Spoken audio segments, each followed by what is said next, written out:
You are listening to The Ben Keech Show, where every day the objective is simple. Ben will never stop fighting the fight and lighting the light on topics that affect you every day. Welcome, everybody, to The Ben Keech Show. My name is Ben.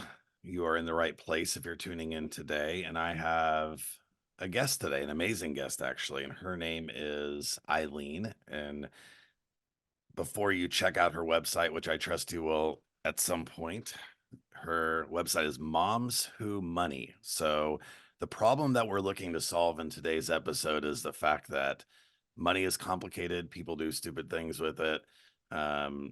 Moms, dads, we all do. And so needed to bring in an expert today to kind of talk about strategies and how this works in real life. And so, Eileen, welcome to the show. Glad you're here. Thanks for having me today, Ben. We are going to Yeah. have such a fun conversation about money. I love it. We could all use more of it. Right? If you have any tricks, let me know. But yeah, Tons. so what got you into this, like, as a passion? Like, why are you passionate about money besides that we just want more of it? So, Well, who doesn't, right? right. Yeah, exactly. Exactly. How Well, did it all start for you? it was a long and winding road how it happened. It all actually happened because of my divorce. Okay. And at the end of the day, after my divorce, I was left with $347 to my name. As we all know, divorce can be expensive. Yeah. And when I was interviewing the divorce attorneys, I told them, this is how much money I have. I know divorce is expensive. Is this going to be a problem? And they were like, oh, no, you're fine. It's no problem. Well, it was a problem. Yeah. I had to sell my house to pay for my divorce. I had to get a new job at the time because I was working with my sister-in-law and the office got pretty toxic. So I needed to find another job. Right. And thankfully, I had a great job, but thankfully I was able to find another great job. And then at the same time, while all this was going on, my son and I got into a really bad car accident. My car was totaled. We both ended up in the hospital, and I'm still dealing with a neck injury today from that. And this was all going on during my divorce and at the tail end of a bankruptcy. So when my divorce was final, I received a check in the mail from the attorney's office for all the money that I had left in the world because they seized it all. They wanted to make sure that they got paid first before I could have any of it. So as my money was coming in, they decided to just take it. And so then, I had $347 left. I was broke. And now I'm laying in the fetal position on the floor crying, going, what am I going to do? I'm now a single mom with a 5-year-old and I have to start all over. Right.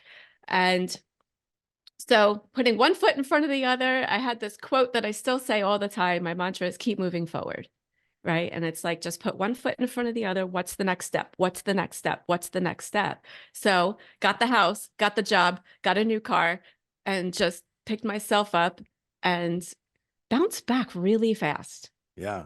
And it was so fascinating because in what felt like no time, I had a fully funded emergency fund. I completely repaired my credit. It's now in the 800s. And I paid off that car. I had a 6-year car loan. I paid it off in 3 years. And I was able to fire my financial advisor. And I'm now on track to retire early. Wow. And all of my friends were like, Eileen, what did you do? What is your secret? You need to tell me. I need to know. Right. And so then I started helping my friends, and then they started getting the same results as me. And then they started sending people to me. Eileen can help you. And I was like, oh, I guess I can, And then that's kind of how it all started. Like organically, I became the money coach for moms. That's pretty amazing. What do you think so you're in, I'm going back to like the visual of you in a fetal position with Please don't. with hardly any money to your name. And then like, give me some of those like steps or thought processes on the way. Cause you didn't know you were going to end up here, yet you ended up here. Like, when did these things start to kind of click in your mind that, okay, I can actually do this?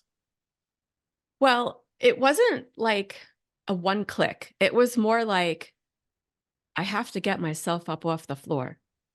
Right. Like I need to fix this. I can't stay here. Right. And just me personally, the way that I am, I'm very persistent and Yeah. I always go for what I want. And I'm just that way.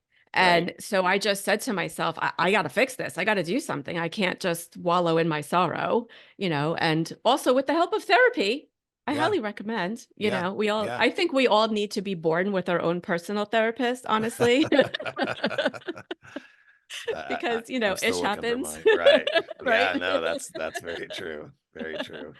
But, with the help of support, like I got support, I reached out to friends, I got a therapist, and I just asked for help, Right. Right. and I said, I need help. This is crazy.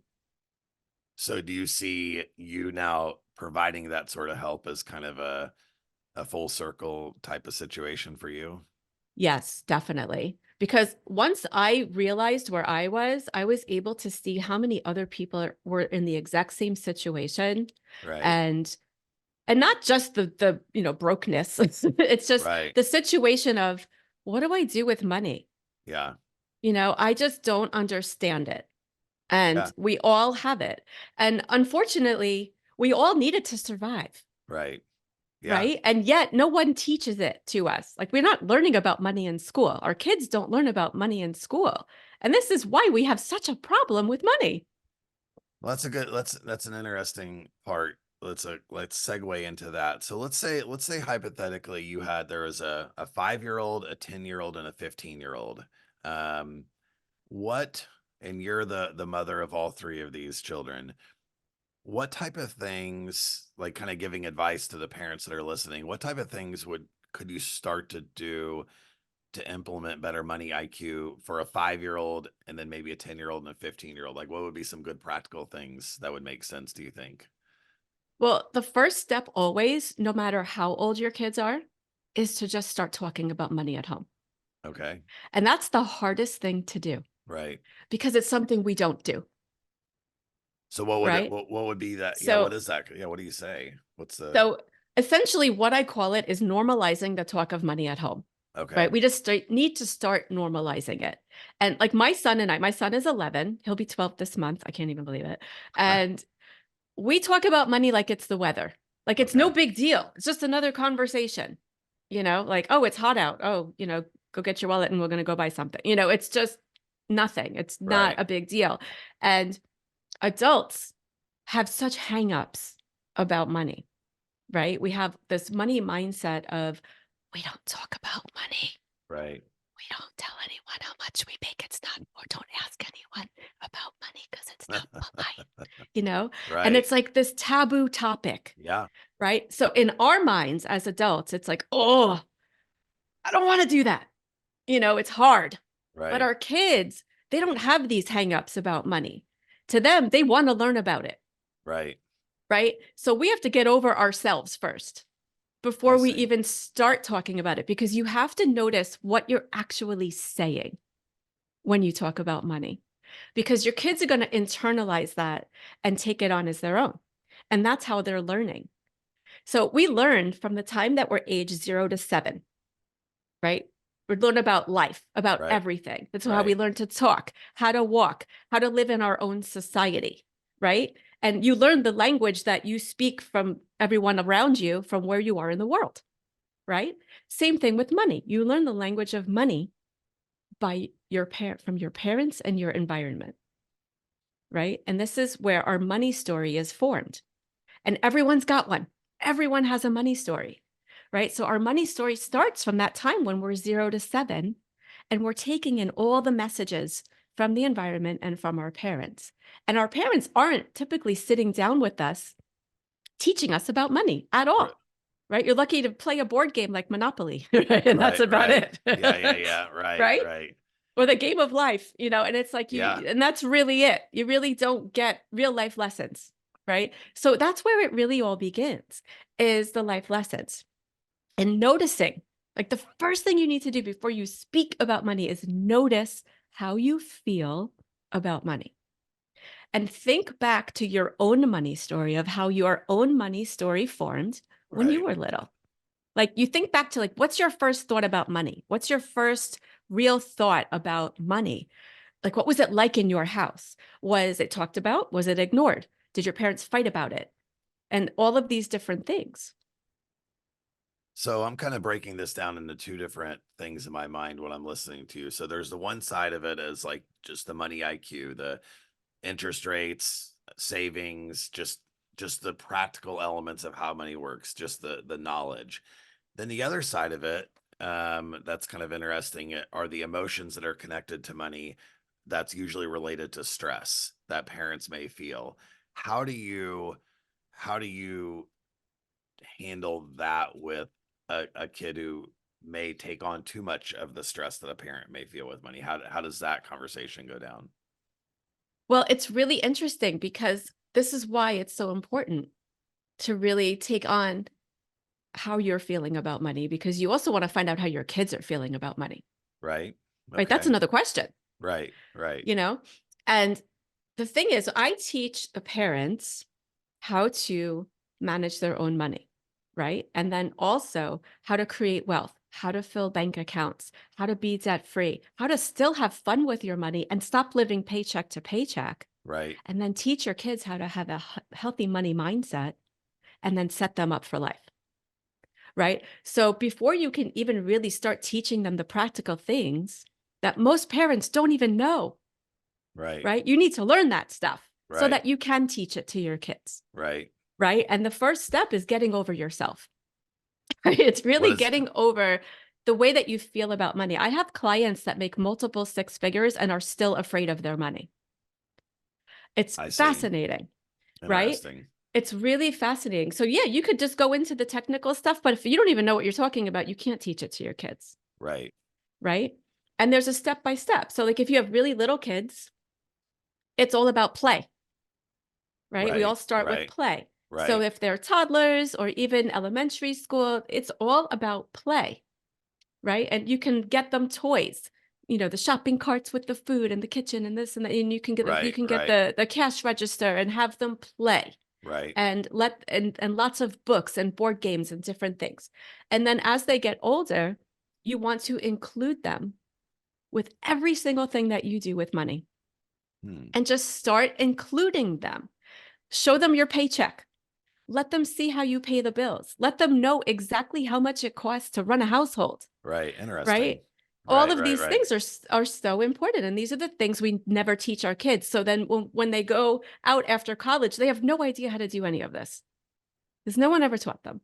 So so then would you advise, so you take a parent regardless of how much they make and whatever stress they personally feel about their financial situation, whether it's, all these people have more than me, or we're living paycheck to paycheck, we may have these things. So wherever that stress comes, and sometimes you can have one parent that feels it more than the other. So then if we're talking about two parents, they may have different looks at Mhm. money. So then is it wise to, when you're having these kind of like literal practical conversations, to keep the emotion limited or out of it, like in terms of, or do you express how you feel? Like if I'm like, I don't know if I'm going to be able to pay the, you know whatever the bills, or we're not going to be able to do this, like, do you bring that upon a kid, or how do you do that? I guess, how do you Well, communicate stress? it really depends on their age of how much True. you express the stress, you know? Right. Yeah. Right. But Right. it really all comes down to learning how to talk to your family about money. So first, yes, if you have a partner, talk to your partner about money and you both have money stories. Right. Right? You both grew up in a completely different environment with complete different environments of money and the way that your family approached money, Right. right? And so when you get married, another conversation you don't have is money. So then by the time you finally have your first conversation about money, it's typically a fight. Or Yeah. it can turn into a fight and then you ignore each other and then it gets ignored. And then when you finally talk about it, it's another fight. And it just becomes this uncomfortable topic that you don't want to talk about because you're afraid it might turn into a fight Right. or something, right? Just something negative.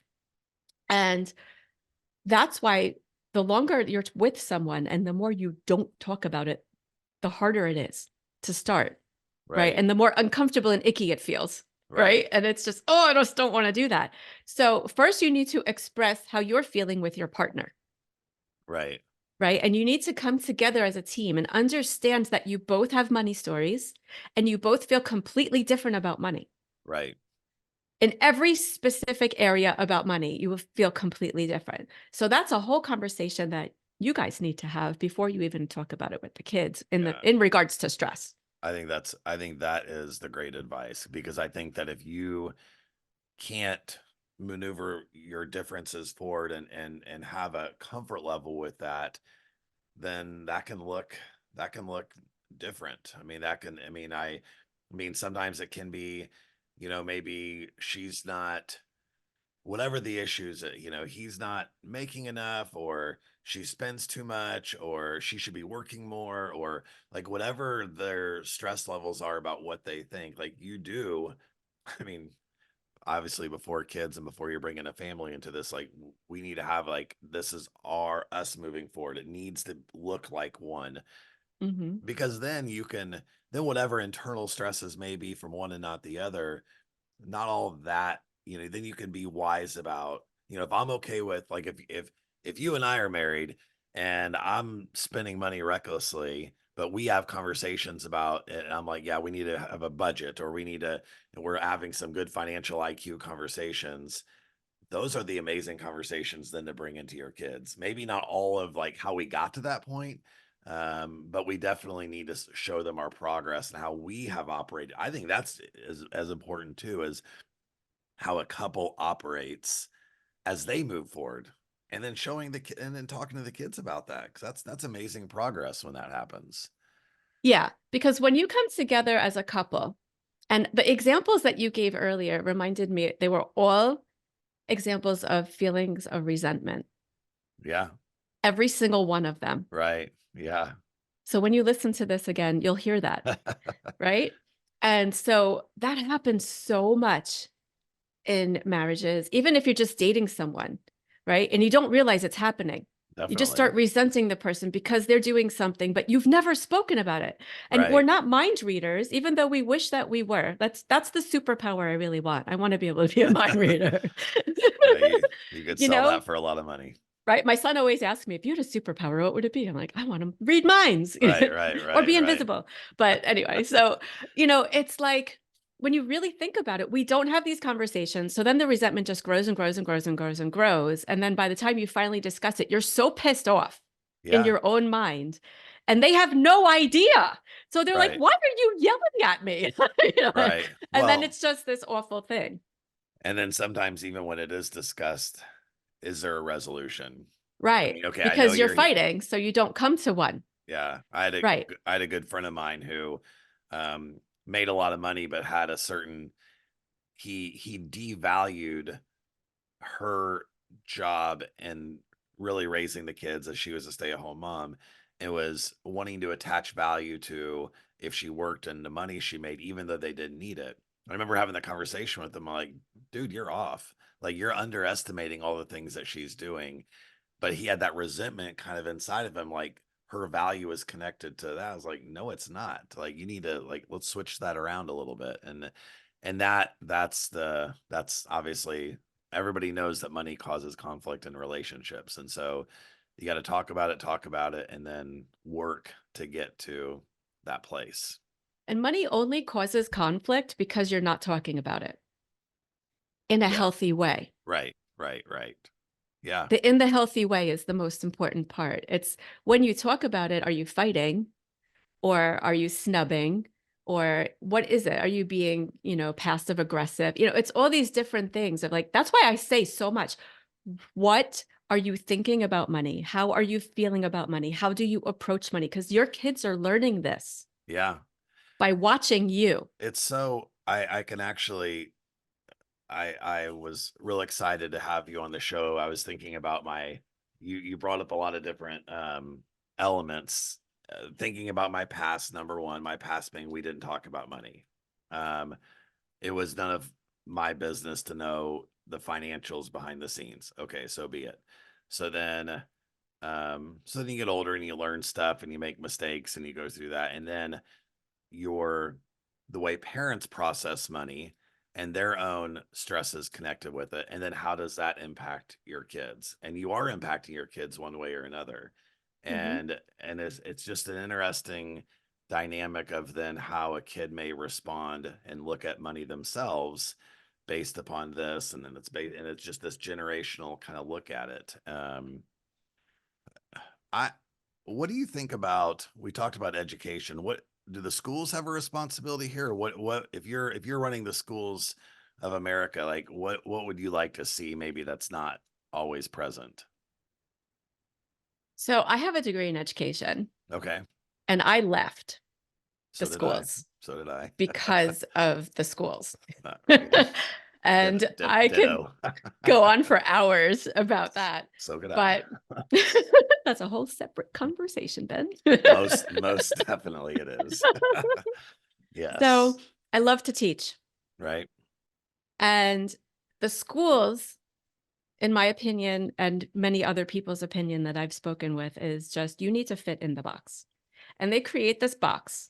And if you don't fit in the box, you are shunned in some way. You're bullied, you're threatened, you're teased, you're made fun of, you're pushed away, and you're pushed back, and all of these things. And the things that they're teaching in school have not changed much Right. in hundreds of years. Right. And it's very interesting how it's just everything just needs to be standardized. And if you don't pass this one test, you suck.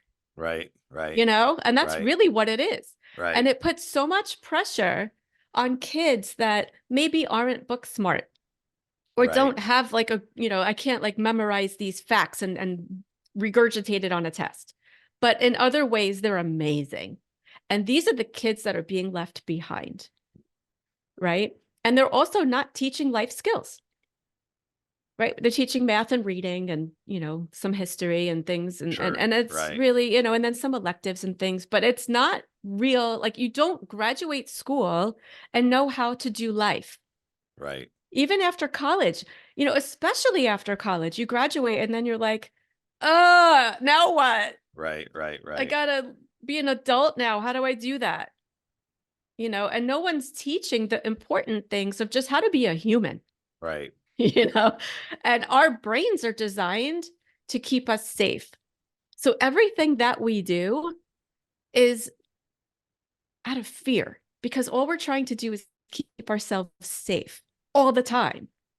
And so, especially when we're in school and we feel like we can't keep up, or maybe you're the popular one and you feel pressure to be that too. Like I've spoken to people where they were like you know, the star of whatever, and then they felt this constant pressure to be the star. Right. Forever. And, you know, and it could go either way. And I mean, there's so many levels to school and what should be taught. But honestly, just in my opinion, people should just be taught to be good humans. Yes, we need to know math. We need to know how to read. We need to know all the things. But what about how to run a household? How to communicate? Right. Right? How to regulate our emotions? How to do these things where when you're out in the workforce, right? How do you know what's right for you? Because we're groomed to get jobs, right? JOBs that keep us just over broke. Right. Right. And we're Right. struggling until the day we die. Right. And most people these days don't realize that it's our responsibility to save for ourselves because no one else is doing it for us. Right. Right. Like in my parents' day, they had jobs with pensions. Like you worked at one place for 30 years, you got your gold watch and your party with the cake, and then you had your pension and you still had health insurance and you were able to enjoy the rest of your life kind of stress-free and travel. Right. Right. Right. Not like that anymore. No, right? it's all much different. There's less guarantees for sure. Exactly. From jobs 30 years and more. Right. Some skills we move next one. And no real structure there. Then there's lots of people that have an entrepreneurial spirit, right? And want to move forward in that, and no one's teaching that. How to have a business. Right. Right. Like even when I was in real estate, they didn't teach us how to have a business. We had our own business and no one taught business. Like, this is what you do. You're in business. Go sell a house. You know? I think it's interesting when you take like I always like to look at kids like from the future back. Like I don't want to look at Hmm. the 15-year-old right now. I know they're going to be a 25-year-old, a 45-year-old, and an 85-year-old, Lord willing. So I know that information is true. So I feel like when we concoct what a school is going to look like or what it's going to be like, it has to have the future in mind. And if the Hmm. future in mind is simply college, and then you're missing a lot of kids. If it's simply, to know more calculus or algebra, that's going to help a small percentage of people, but it's really just simply to get to a next step, not even that it's all necessarily practical. And so I feel like the school takes kids and makes them conform to what they think is easy for them or what should happen, what always has happened, versus what we know is going to happen to them in the future. Like the things that we know for sure is they're going to be in relationships, and those relationships are going to affect their finances. Those relationships are going to affect their happiness and their whole state of mind. We know that they're going to have jobs and money, and we know that they're going to do smart and stupid things with that money. And we know that relationships, not everyone's getting a modeled great relationship, and even the ones that are, there's still so much growth and learning to happen within those two things. So to me, if there was relationship training, financial training, that was incorporated into our schools. um I mean, now when you're talking about people being good people when they leave, well, if they're wiser about, like, imagine an 18-year-old understanding their attachment style or even knowing what that word means, or, having comprehensions of, codependent behavior. What does that mean? Or understanding even just interest on a credit card, which is a basic thing. And some schools have some financial stuff going on as an elective that maybe like 3% of the population might take, because it's maybe just a one class per semester type of thing.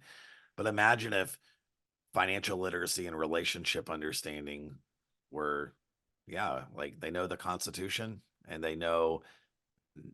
they understand certain things to avoid and how they want to be in a relation. I mean, it's a game changer.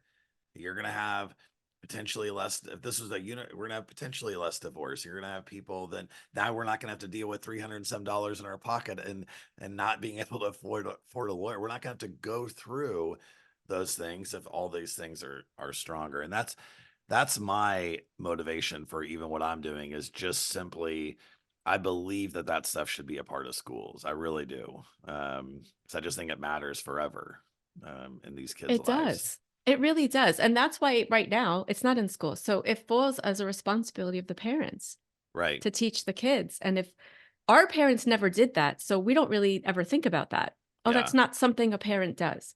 And then instead, parents get upset that it's not taught in school, but then still the kids aren't learning it. Yeah. So this is why, like, I stand on mountaintops screaming, like, we need to teach our kids, Right. and Right. that's one of the reasons why I started teaching my own son. Right. And now my son, he's 11. He knows more about money than most adults. And he's going to be a multimillionaire by the time he's my Yeah. age. Yeah. He won't ever have to worry about money, Right. and he's so sick about hearing about money. He's like, whatever, money, I've got my money, Right. I teach the 4 buckets. I teach how to save, how to invest, how to give, and how to spend. Right. And I taught my son how to do that. And that's how I teach my clients how to do that. And that's all you need to know. Like, Right. there's so much information out there about money. Like, you can Right. Google all day long about money and just want to exit out because it's so confusing. Right. And then you can go hire a financial advisor. Right. But the difference between what I do and what a financial advisor does is very different. So, a financial advisor in general, you hire that person to create a plan for you Right. and also invest for you. So, Right. you need to then put your trust in this person. You give them your money and hope for the best, Right. right? And you trust them. But meanwhile, depending upon what company they work for and how they do their work and their ethics, they could possibly be charging you so many fees that you will never make money on your money because it just goes to them.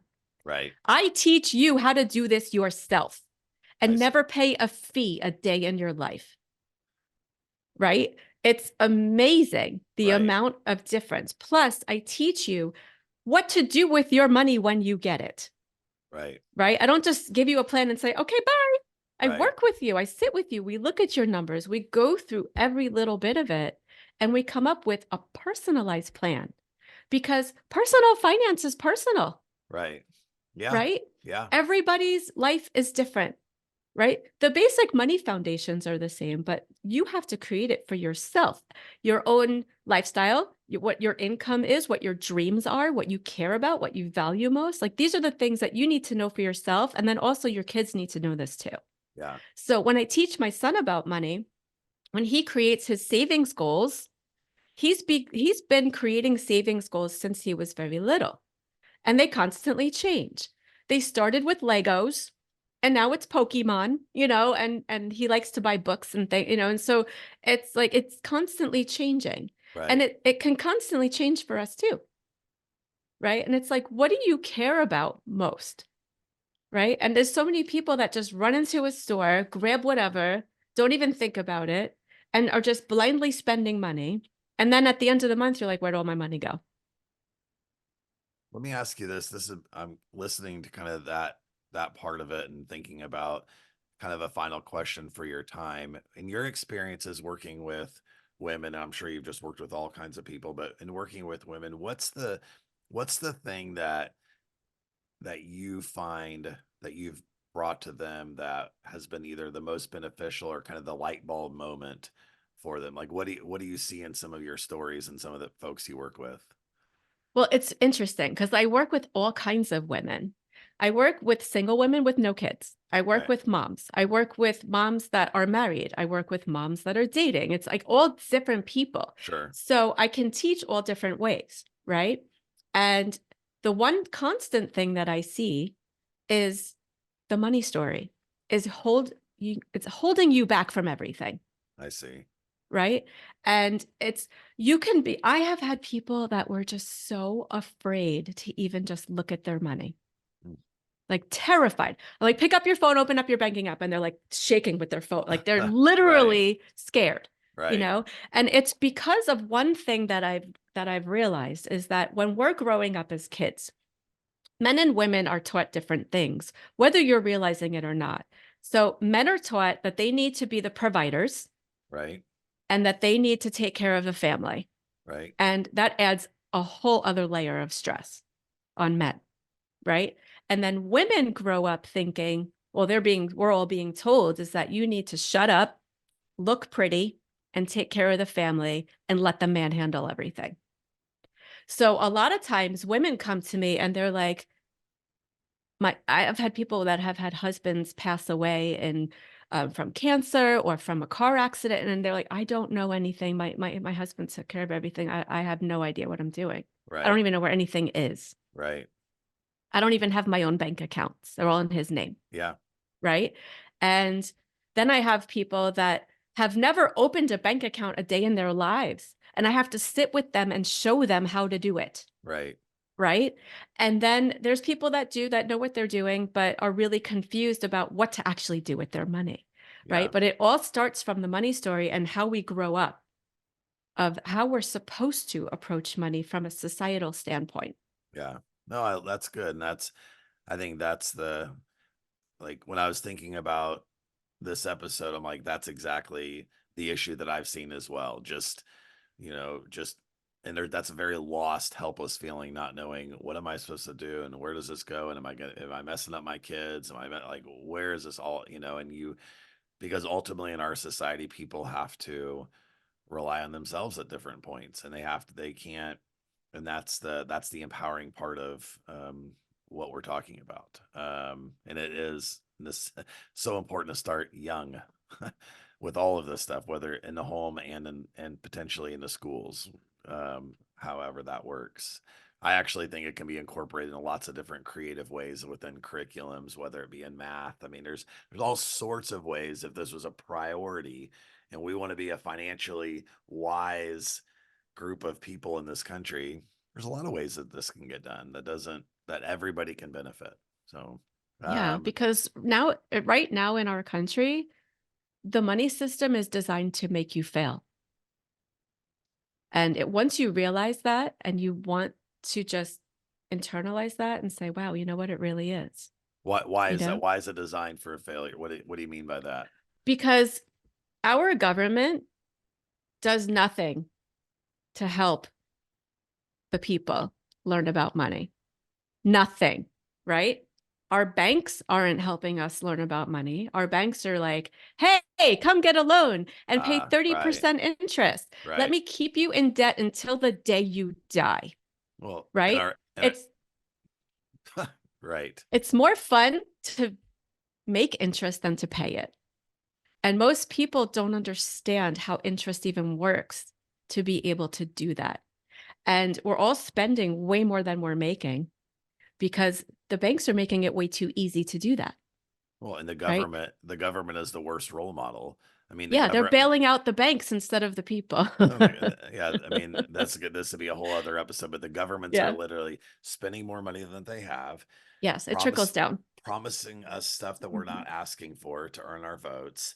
Mhm. And meanwhile, the debt is here and the interest rates are here, but we need to trust and rely on them. I'm like, you're a horrible example. If I ran my life like you run this country, like that's like, no, it's Yeah. almost like if like I was promising my kids, if we're going to walk through a mall and I'm promising them, yep, you can have whatever candy. I'm going to give you this. I'm going to give you these clothes. I'm going to give you these toys.